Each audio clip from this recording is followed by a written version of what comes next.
Hey, I'm Dan Moulthrop, Curator of Conversation with the Civic Commons. We're talking today with Aaron Marshall, State House reporter at the Plain Dealer, the guy who has been leading the charge on coverage of the state budget. Hey, Aaron, how you doing? I'm great, Dan. How you doing? Very, very well. So, Aaron, I don't want to take a whole lot of your time here, but this project and the interactive feature that's on Cleveland.com right now is totally fascinating, and I wondered if you could give us just a quick overview. Yeah, Dan. Well, like most great ideas, we stole it from someone else. The New York Times did a fascinating story a few months back on the federal budget, where they looked at different, ways that the federal budget could be trimmed, and you could kind of pick from, cutting defense spending or cutting, public radio. I know was on there, or any of a number of different things. And so we thought, wouldn't it be great if we could do that for the state budget? So what we did was we partnered with Community Solutions to do Center for Community Solutions to do some of the number crunching for us, and we came up with about, I think the final count was 41. 41, nice options, round number, nice right? prime number. Good. There's no real magic in 41, but that's just how it worked out. And it's any of a number of different ways that you could solve or help to solve the state's budget crisis, which is going to be somewhere in the neighborhood of $7 or $8 billion on a state budget that's about $51 billion. So it's going to take about a 15% cut, more or less, or other revenue to balance the state budget. So we've got 41 different ways that you can do it. I mean, it runs the whole gamut. There's privatization options in there, such as selling off the state turnpike, selling off the state liquor stores. There's obviously cuts to health and human services programs, to education. There's even something that Governor Kasich dare not speak of, which is a tax hike. There are a few tax hikes or revenue generators, as some people refer to them. Exactly. And I guess the thought was, just because the politicians take certain options off the table, we don't think that we should take them off the table for our readers. So it's 41 different options, and there's an interactive feature to it. Basically, you can go online, and as you kind of select each option, you start off with kind of a big red. You're all the way in the red, basically. You're $8 billion in the red. Right, and as you pick each option, you get more and more into the black. And so the idea is that you can choose how to basically solve the state's budget crisis. Now, let's dig into a few of the options that you and the Center for Community Solutions came up with. And because I want to know right now, of those 41 options, and not that the governor's office has looked at this with you, but of those 41 options, which, after we've heard the state of the state, seem to be already a part of the conversation? I know he talked a little bit about sentencing reform, which was a kind of a big surprise because that's not something that Republicans often talk about. It was a Nixon goes to China sort of moment. Exactly. I've heard folks say that only a Republican could really bring sentencing reform to the table. Sentencing reform is one of the options of the 41 on our list. Basically, what the option does is trim 10% from the state's prison population, which would be about 5,200 prisoners. In his speech, John Kasich mentioned that almost half the people in Ohio prisons are there for a year or less. I think a lot of people don't realize that. So the sentencing reform would basically move a lot of those short timers into probation, into kind of halfway house, what they call community control options, which is a lot less expensive than housing them in a full-time prison. The option that we have saves about $100 million over 2 years, so it's not big bucks, but certainly it was something that Kasich mentioned in his speech, and I look forward to be part of his budget when it's rolled out on Tuesday. There's a few other options. A lot of people I think don't realize this, but one of the worst kept secrets in Columbus is that the Senate Bill 5 legislation that is designed, the supporters of it would say it's designed to to trim costs at the local government level, Mm-hmm. I think we're probably going to see a cut to the local government fund as kind of a corollary to that, and that's one of the options on our 41. There were a few different options there, 3 or 4 that had to do with just reimagining the way that local government fund monies are distributed and dispersed. I mean, there were cuts that you presented as an option: cut it by 10%, cut it by 20%. But then there was also the option of turning the whole thing into a competition. Yeah, and I think that would be fascinating if the Kasich administration would choose to go that route. I don't think they particularly will, but what do you think they're going to do? I think they're going to cut the local government fund. Just cut it. Just cut it out entirely?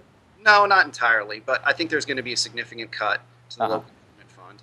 I'm not going to sit here and predict exactly what it's going to be, but I don't think 20%, 30% is not out of the question.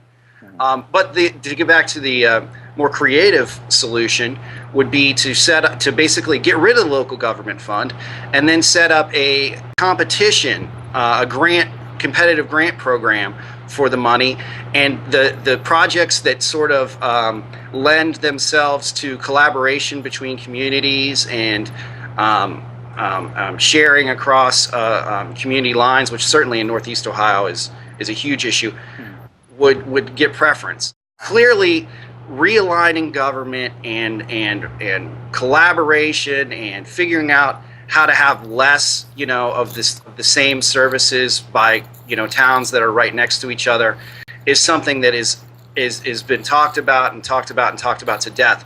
The question is, do you do it with a stick, meaning do you punish people for not collaborating, or do you do it with a carrot where you incentivize it? And I guess this option is kind of a carrot option. So the savings, the potential savings, I got to pull this up for a second because I'm really curious I want to make sure that we get the right actual numbers here, that at least the numbers that you guys came up with. I just got to find it because there are 41 options here. It's not easy to find things in here. The local government fund cut by 15% would generate $182 million. I have that. Oh, there it is. And then dump the payments to states and cities out of the local government fund, and keep it going to counties, then you would save $103 million. Or swap out the fund for a $250 million a year competitive grant program. So if you you'd save $615 million. So currently we spend $885 million. Yeah. And you basically say let's keep a little bit of it as money that would help create better economies and competition for collaborations and efficiencies, and then you potentially save $615 million. But these numbers are kind of arbitrary, right? You could say the governor could say we're going to do just a $100 million competition, and that's all we're going to keep. Or he could say we're going to do a $500 million competition, right? Absolutely, absolutely. And I guess the reason why there's so much savings in that is we kind of tried to have different options that were sort of different levels of savings. Right. So the 15% cut is $182 million. So we wanted to make the grant program a bigger pickup. Just so when people are kind of going through the buffet line, if you will, of the choices that they can make to fix the state budget. It is a buffet, isn't it, really? It's a buffet for budget dorks. That's really So that also now another idea that has been floated out there that he seemed to talk about too, has to do with privatization. I mean, one has to do with potentially privatizing the turnpike, and I think that's on your list as well. Yeah, we basically included stuff that we felt like there was better numbers on, which would be about $1 billion to privatize the state liquor stores. There was a report that a group that wants this to happen put out that's put that number at $1 billion to $1.5 billion. We took the low end of that because we felt like maybe they were being a little optimistic, so that the Kasich administration would consider that. There's also privatization of the state turnpike, right? Which if you look at what Indiana got, has sold their state turnpike. Ours would probably go somewhere around $3 billion.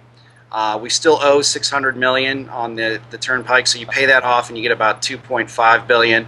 Of course, then you don't have any control over when tolls go up and right. how the road's maintained, and I'm sure. And this would be like a wholesale sell-off or a lease it to a private operator? I'm describing it as a sell-off, but you're right. It's more of a lease-off to a private operator. Okay. The Indiana Turnpike, I think, was a 50-year deal with sort of Australian conglomerate. So, it's just I mean, it's really, you hear about these things sometimes, like sometimes you hear about privatization efforts in South America, right? They privatize the water system, they privatize this, and you think, oh, that would never happen in the United States. And then like it happens in Indiana, and you're like, oh, well, I guess it might happen here. And this is the sort of thing, I mean, that's a lot of savings right there. I mean, if it really is, if you could sell it off for $3 billion, I find it hard to believe that road is worth $3 billion. I mean, how do you arrive at that figure? Well, the Indiana, I'm trying to remember what Indiana's went for. I want to say Indiana's went for $4.5 to $5 billion. So we've already downgraded that, But basically, John Kasich has said, hey, if somebody will write me a check for $3 billion, I'm ready to go and sell off the Ohio Turnpike. I mean, if you're in his position and you've got $8 billion in shortfall, right, and that's not an asset that is vital to the function of the state, right? It's just it's essentially useful, but the state doesn't need to own it for the thing to keep operating. How do you say no to that? Well, right. I mean, I think that's why it's on the table. But, I got to say that the last budget debate was dominated by a discussion that we're using all this one-time money, which was federal stimulus money. A lot of it was federal stimulus money that, it's here today, gone tomorrow. So you could make the same charge about this? You absolutely can, and I'm sure that the Democrats would. Now, to be fair, Kasich has said that he would plow at least $1 billion of that $3 billion into roads projects and infrastructure projects. So, that's, not going for operations and not one-time money in maybe the same way that that was used in the last budget. But yeah, clearly, if he sells the turnpike off and if he uses it in the state budget, that will be a huge criticism. Right. But what is if the one-time money aside, what's the argument against selling it? That you don't have any control over the turnpike. You don't have any control over who does, what maintenance gets done. You don't have any control over when the fee, the turnpike tolls go up.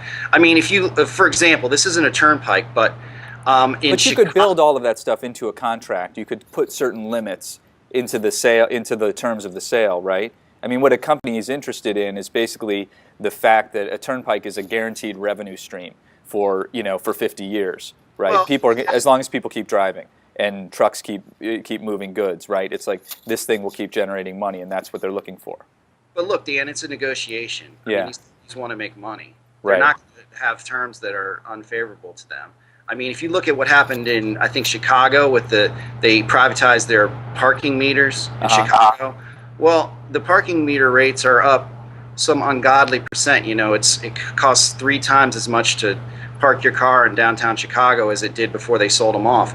So, I mean, there are examples of when privatization kind of, there's a backlash, right, and the costs spiral, up. So I think that's the argument against doing it. Plus, once you do that, you can't do it again. Right. I mean, we learned that with the state tobacco fund. We sold off the state. We were getting a steady stream of money in the state tobacco fund. We sold it off for a big check. Got about $5 billion, I think, from it. We used it for a tax cut, homestead property tax cut, and now that money's gone. John Kasich or the next governor would love to have, $300 or $400 million a year or whatever it was, in his back pocket. It's gone now. The other privatization option was selling state buildings and leasing them back.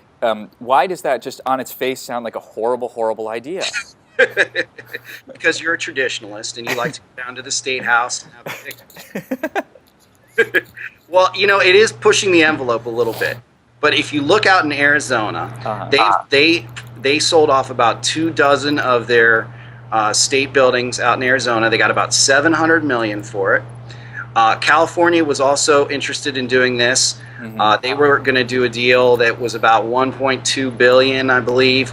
But when Jerry Brown was elected governor out there, he put the kibosh on it because he said basically, you know, we're getting money up front, but we're going to pay in the long run.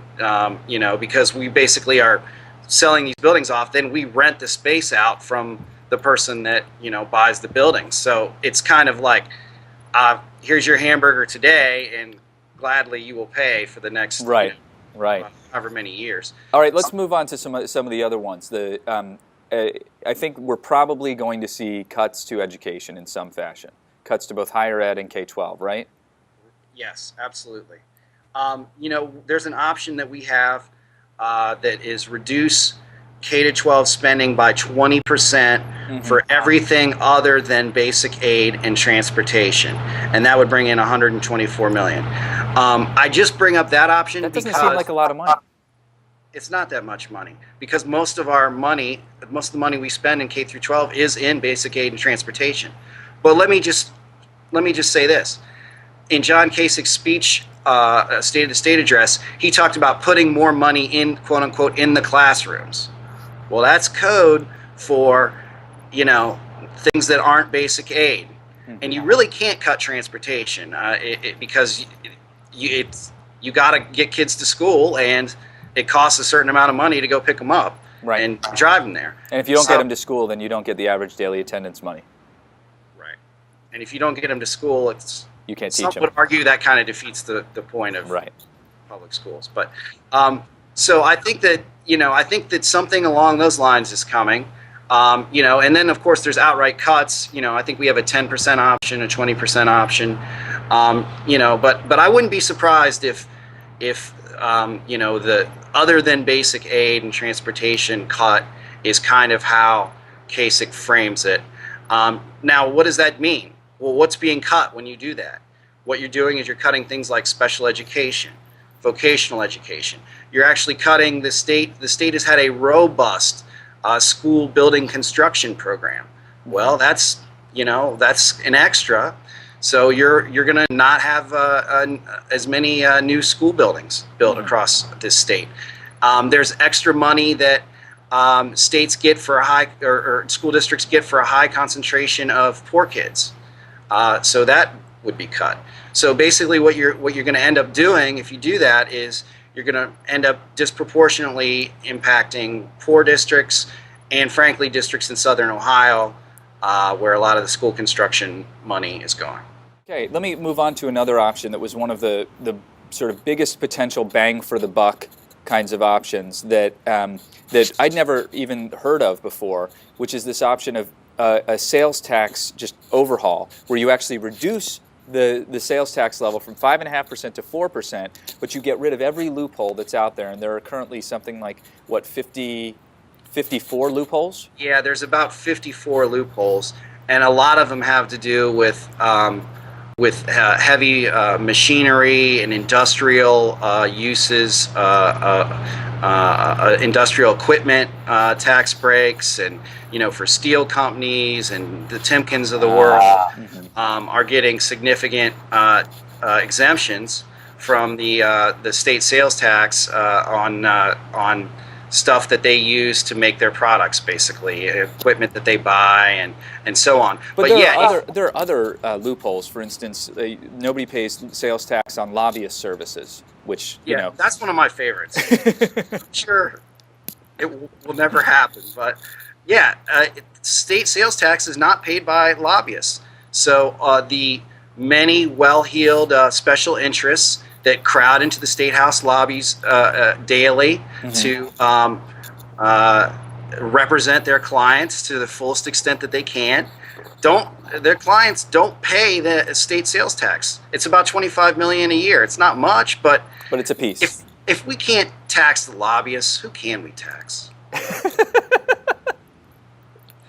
I'm running the state entire platform. So, but this is probably not going to happen because industry, it's mostly targeted towards industry, and industry would see this as a tax hike.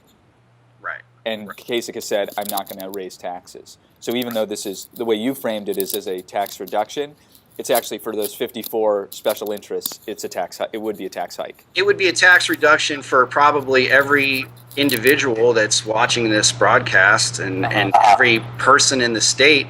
You, me, and everyone else would go from paying. We basically pay 5.5% to 6% state sales tax right now, depending on what county you live in, that kind of thing. And we could drop down to 4%. So if you buy a new TV for $1,000, what are you saving? You're saving, instead of paying $55 sales tax, you pay $40. So the individuals in the state would pay less state sales tax, but all of the companies that have spent a lot of money to get these exemptions, put into the code would pay more. So it's an interesting thing, because I think people don't really know that there's so many exemptions and that they're worth so much in the state sales tax. But I think it would pick up on the order. I'm trying to remember how much. 3.1 billion is the figure you guys have. Right. I mean, between that and privatizing the turnpike, you could. I mean, that's like, there you go, $5 billion right there almost. I mean, that's kind of. Wow. Well, I hope not too many of my readers choose those two options, because that's kind of cheating a little bit. Because that's cheating? Yeah. Well, let me ask you then. Shorthand, it's a shortcut. The shortcut. You got to take little bits and pieces in lots of different places. Aaron Marshall, State House reporter at the Plain Dealer. You rock. Thank you so much for being here. Hey, thanks, Dan. I've enjoyed talking to you over the internet.